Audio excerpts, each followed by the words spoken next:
রোজ সকালে শুনতাম আগে আল কোরআনের বাণী রে, আল কোরআনের বাণী। এখন শুনি সারে গামার দীপ্ত ফ্যান ফ্যানানি। ধর্মপ্রাণ মুসলমান আজকাল হয়েছে মডার্ন। ধর্মপ্রাণ ধর্মপ্রাণ আমরা বড়ই ধর্মপ্রাণ। নামাজ রোজার কিছু নাই, ভুলেও ধরি না কোরআন। ধর্মপ্রাণ ঠিক না? প্রতিদিন কোরআন শিখায় যে তার পকেট যায় ফাঁকা রে, তার পকেট যায় ফাঁকা। সপ্তাহে 2 দিন গান শিখায় যে নেয় তো 1000 টাকা। ধর্মপ্রাণ মুসলমান আজকাল হয়েছে মডার্ন। ধর্মপ্রাণ ধর্মপ্রাণ আমরা বড়ই ধর্মপ্রাণ। নামাজ রোজার কিছু নাই, ভুলেও ধরি না কোরআন। ধর্মপ্রাণ। মুসা আলাইহিস সালাম ফেরাউনের সামনে যেয়ে দাঁড়ালেন। ফেরাউনের জাদুকররা বিশাল বড় বড় বাঘ বানালো, সিংহ বানালো, সাপ বানালো। মুসা আলাইহিস সালাম দেখে ভড়কে গেলেন, ভয় পেয়ে গেলেন। আল্লাহ বললেন, মুসা ভয় নাই, তোমার লাঠিটা খালি ফেলো। কি ফেলো? মুসা আলাইহিস সালামকে একটা লাঠি দিছে কে? লাঠি ফেলার সাথে সাথে মুহূর্তের মধ্যে হাইয়াতান তাসআ, বিশাল এক অজগর সাপ। এই বিশাল অজগর সাপ ফেরাউনের জাদুকরদের বানানো সব ভাগ, ভাল্লুক, সিংহ আর সাপগুলো রেখে বিশাল ফানা ধরে আছে।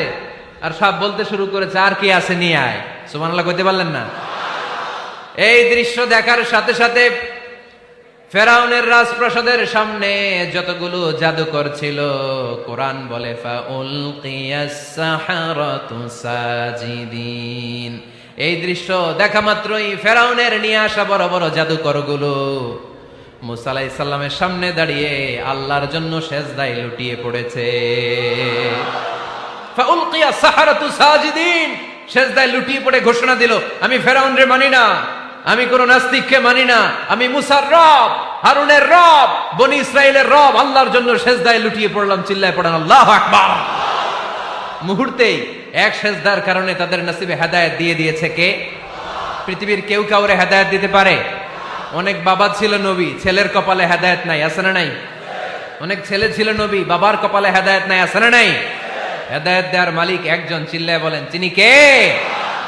একটা সিজদা, একটা সিজদা, একটা সিজদার আদেশকে অমান্য করার কারণে ইবলিস জাহান্নামীদের সর্দার। চিল্লায় বলেন ঠিক কিনা?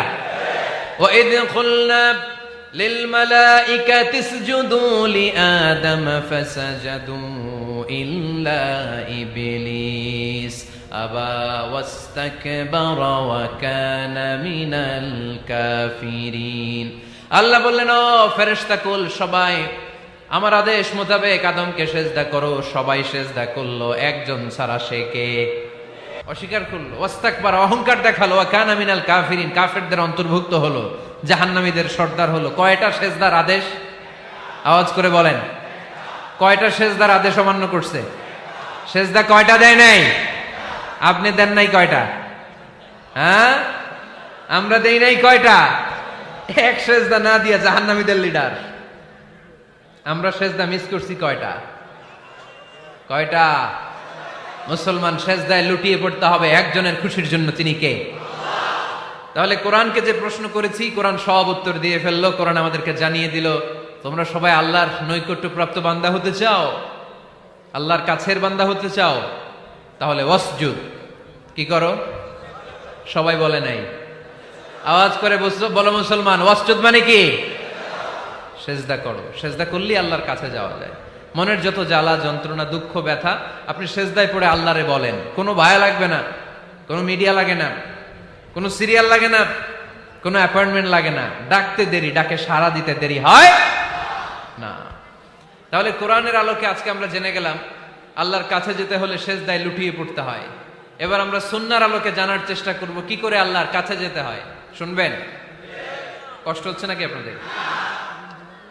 সুন্নাহকে যদি আমরা জিজ্ঞেস করি, বিশ্বনবী রেখে যাওয়া সুন্নাতে যদি আমরা একটু তালাশ করি, একটু স্ক্যানিং করি, একটু চোখ গোলাই, তাহলে সুন্নাহ আমাদেরকে বলে বেশি বেশি নফল ইবাদত করো আর আল্লাহর নৈকট্য হাসিল করো। সুবহানাল্লাহ পড়বেন না? আর সুন্নাহ কি বলে? নফল ইবাদত। আওয়াজ করে বলতে হবে, সুন্নাহ কি বলে? বুখারীর বর্ণনা, আল্লাহর হাবিব সাল্লাল্লাহু আলাইহি ওয়াসাল্লাম বলেন, মা ইয়াজালু আবদি ইয়াতাকাররাবু ইলাইয়া বিন-নওয়াফিল, বান্দা যত বেশি নফল ইবাদত করতে থাকে, করতে করতে করতে করতে বান্দা আমার কাছের নৈকট্য প্রাপ্ত বান্দা হয়ে যায়।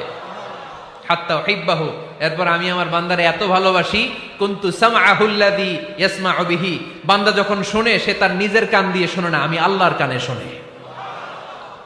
কুনতু বাসারাহুল্লাযী ইউবসিরু বিহি, বান্দা যখন দেখে নিজের চোখে দেখে না, আমি আল্লাহর চোখে দেখে। ওয়ায়াদাহুল্লাতী ইয়াবতিশু বিহা, বান্দা যখন কিছু ধরে বান্দার হাতে ধরে না, আমি আল্লাহর হাতে ধরে। ওয়ারিজলাহুল্লাতী ইয়ামশি বিহা, বান্দা যখন হেঁটে যায় ওর নিজের পায়ে হাঁটে না, কেমন যেন আমি আল্লাহর পায়ে হাঁটে। আওয়াজ করে বলতে হবে আল্লাহু আকবার। মানে আল্লাহ বুঝাতে চাইলেন আমি তখন তার কান হয়ে যাই, আমি তখন তার চোখ হয়ে যাই, আমি তখন তার হাত হয়ে যাই, আমি তখন তার পা হয়ে যাই, আমার আর তার মাঝে আর কোনো ফারাক থাকে না, সে আমার একেবারে নিকটে চলে আসে। আওয়াজ করে পড়েন সুবহানাল্লাহ।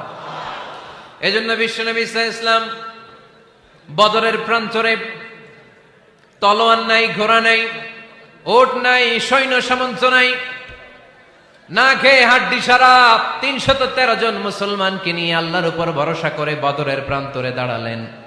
আর ওইদিকে কাফেরদের সৈন্যবাহিনী ছিল ১,০০০। কয় হাজার? মুসলমান কয়জন? মাত্র ৩১৩ জন। ওদের কাছে অস্ত্র শস্ত্রে সজ্জিত সেনাবাহিনী, বিশ্বনবীর ৩১৩ জনের কাছে তলোয়ার নাই, ঘোড়া নাই, কিচ্ছু নাই। বিশ্বনবী আল্লাহর উপর ভরসা করে এক মুষ্টি বালি নিয়ে ওয়াশাহাতিল ওযু, কাফেরদের চোখগুলো ধ্বংস হোক বলে তিনি বালুগুলো ছড়িয়ে দিলেন। মুহূর্তের মধ্যে ১,০০০ সৈন্যবাহিনীর কাফের সৈনিকদের চোখের মধ্যে ধূলিকণা পৌঁছে দিল কে? আল্লাহর হাবিব সাল্লাল্লাহু আলাইহি ওয়াসাল্লাম বদরের প্রান্তর থেকে এক মুষ্টি বালু নিয়ে বললেন শাহাতিল ওযু, বলে তিনি বালু ছুড়ে মারলেন। ১,০০০ সৈন্যবাহিনীর চোখের মধ্যে বালু ছড়াই দিছে কে? বুঝে শুনে উত্তর দিয়েন। এখানে ১,০০০ লোক দাঁড়ানো, আমি বালু নিলাম, গায়ের যত জোর আছে সবার চোখের দিকে মারলাম। ১,০০০ জনের চোখের ভিতরে ঢুকবে? সর্বোচ্চ ৫ জন, বেশি হইলে ১০ জন, তার চেয়ে বেশি হইলে ২০ জন, বেশি হইলে ৫০ জন। বুঝে শুনে উত্তর দিয়েন। আমার মুষ্টিবদ্ধ বালু ছুঁড়ে মারলে ১,০০০ মানুষের চোখের মধ্যে পড়বে? আওয়াজ করে বলেন পড়বে। এজন্য আল্লাহ বলেন নবী ওটা তুমি মারো নাই, ওটা আমি মারছি। সুবহানাল্লাহ নাই? আল্লাহ বিশ্ব নবীরে ডেকে বলেন ওমা রামাইতা ইয রামাইতা ওয়ালাকিন্নাল্লাহা রামা। নবী হে, বালু তুমি ঠিকই তোমার হাতে নিয়েছো, কিন্তু আমি আল্লাহ নিজ দায়িত্বে ১,০০০ কাফেরের চোখের ভেতরে বালুগুলো পৌঁছে দিয়েছি। তাহলে বান্দা যখন নফল ইবাদত করে তখন বান্দার হাত আর বান্দার হাত থাকে না, ওইখানে আল্লাহর হাত যুক্ত হয়ে যায়। বান্দার পা থাকে না, সেখানে আল্লাহর পা যুক্ত হয়ে যায়। বান্দা যখন দেখে নিজ চোখে দেখে না, আল্লাহর দৃষ্টিশক্তি সেখানে যুক্ত হয়ে যায়। চিল্লায় বলেন ঠিক কি না? এজন্য নফল ইবাদত করতে রাজি আছেন তো? সুনানে তিরমিজির বর্ণনায় আল্লাহর হাবিব সাল্লাল্লাহু আলাইহি ওয়াসাল্লাম বললেন হাদিসে কুদসি, কিয়ামতের দিন বান্দার যখন ফরজে ঘাটতি হবে, কিসে ঘাটতি হবে? ফরজে। আল্লাহ পাক বলবেন উনজুরু হাল্লি আবদি মিন তাতাওয়ু, ও ফেরেশতারা দেখো তো আমার বান্দা নফল করছে কিনা। ফরজে যেহেতু তার ঘাটতি, দেখো তো আমার বান্দার কোনো নফল ইবাদত আছে কিনা। ফেরেশতারা বলবে আছে। আল্লাহ বলবেন তাহলে ফরজ গুলার যেহেতু ঘাটতি, নফল থেকে কিছু এনে ফরজে বসাই দিয়ে ওগুলোর ফরজ বানায় দাও। এজন্য নফল ইবাদতের দরকার আছে না নাই? ফরজ তো করাই লাগবে, এটা কম্পালসারি, এটার মাফ নাই, এটা অব্লিগেটরি। নফল করে আল্লাহর কাছে যাওয়া যায়। নফল হচ্ছে ওভারটাইম। নফল ইবাদত কেমন? আওয়াজ করে বলেন। তাহলে কোরআনের আলোকে আমরা জানলাম যে আল্লাহর কাছে যেতে হলে কি করতে হয়? সেজদা দিতে হয়। আর সুন্নাহর আলোকে আমরা জানলাম আল্লাহর কাছে যেতে হলে কি করার মাধ্যমে কাছে যেতে হয়? আওয়াজ করে বলেন। নফল ইবাদত করতে রাজি আছেন সবাই? সবচাইতে শ্রেষ্ঠ নফল ইবাদত হচ্ছে কোরআনের তেলাওয়াত, ঠিক কিনা? আল্লাহর হাবিব সাল্লাল্লাহু আলাইহি ওয়াসাল্লাম বললেন নফল ইবাদতের মাধ্যমে আল্লাহর কাছে যেতে চাও, নৈকট্যপ্রাপ্ত বান্দা হতে চাও, আফদলুল ইবাদাতি তিলাওয়াতুল কোরআন। সবচাইতে যত নফল ইবাদতের লিস্ট হতে পারে, এই লিস্টে র‍্যাঙ্কিং এ ১ নাম্বার থাকবে কোরআনের তেলাওয়াত। এই কোরআন তেলাওয়াত করতে রাজি আছেন তো? আমার হাতে যে কিতাবটার নাম কি? সবাই বলতে পারেন নাই? আওয়াজ করে বলেন তো কিতাবটার নাম। এই কিতাবে ভুল আছে? সন্দেহ আছে? সংশয় আছে? এটা আলোর পথ দেখায়। এই কিতাব মানুষকে মানুষের মতো মানুষ বানায়, ঠিক কিনা? গরুর পেট থেকে বেরোলে ওটা গরু, ছাগলের পেট থেকে বেরোলে ওটা ছাগল হয়, মানুষের পেট থেকে বেরোলে ওটা মানুষ হয় না, ওটার মানুষ বানাইতে হয়। মানুষ বানানোর জন্য কোরআন পড়ার দরকার আছে না নাই? তাহলে নফল আবাদত করে আমরা আল্লাহর নৈকট্য পেতে চাই। এক নাম্বার যে আবাদতের কথা আপনাদেরকে শোনালাম সেটা হচ্ছে কোরআনের তেলাওয়াত। রাজি আছেন সবাই? ফজরের পরেই কোরআনের সুমধুর বাণীতে আমাদের গ্রামগুলো মুখরিত থাকতে হবে। আওয়াজ করে বলেন ঠিক কিনা?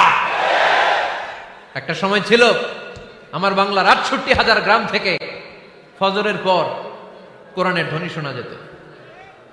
৬৮,০০০ গ্রাম থেকে মক্তবগুলো থেকে আল্লাহর বাণী শোনা যেত। কিন্তু এখন নানা ষড়যন্ত্রের কবলে পড়ে আমাদের মক্তব বন্ধ হচ্ছে, আমাদের কোরআন তেলাওয়াত থেমে যাচ্ছে। কোরআনের তেলাওয়াত কশিন কালেও থামায় দেওয়া যাবে না। চিল্লায় বলেন ঠিক কিনা? রোজ সকালে শুনতাম আগে আল কোরআনের বাণী রে, আল কোরআনের বাণী। এখন শুনি সারে গামার দীপ্ত ফ্যান ফেনানি। ধর্মপ্রাণ মুসলমান আজকাল হয়েছে মডার্ন। ধর্মপ্রাণ ধর্মপ্রাণ আমরা বড়ই ধর্মপ্রাণ। নামাজ রোজার কিছু নাই, ভুলেও ধরি না কোরআন। ধর্মপ্রাণ ঠিক কিনা? প্রতিদিন কোরআন শিখায় যে তার পকেট যায় ফাঁকা রে, তার পকেট যায় ফাঁকা। সপ্তাহে 2 দিন গান শিখায় যে নেয় তো 1000 টাকা। ধর্মপ্রাণ মুসলমান আজকাল হয়েছে মডার্ন। ধর্মপ্রাণ ধর্মপ্রাণ আমরা বড়ই ধর্মপ্রাণ। নামাজ রোজার কিছু নাই, ভুলেও ধরি না কোরআন। ধর্মপ্রাণ। আমরা কি এমন ধর্মপ্রাণ হতে চাই? ফজরের পরে আমাদের সিলেবাস কি? কোরআন তেলাওয়াত। আওয়াজ করে সবাই বলেন, ফজরের সালাতের পরে আমাদের প্রতিটি পরিবারে প্রতিটি ঘরের সিলেবাস কি?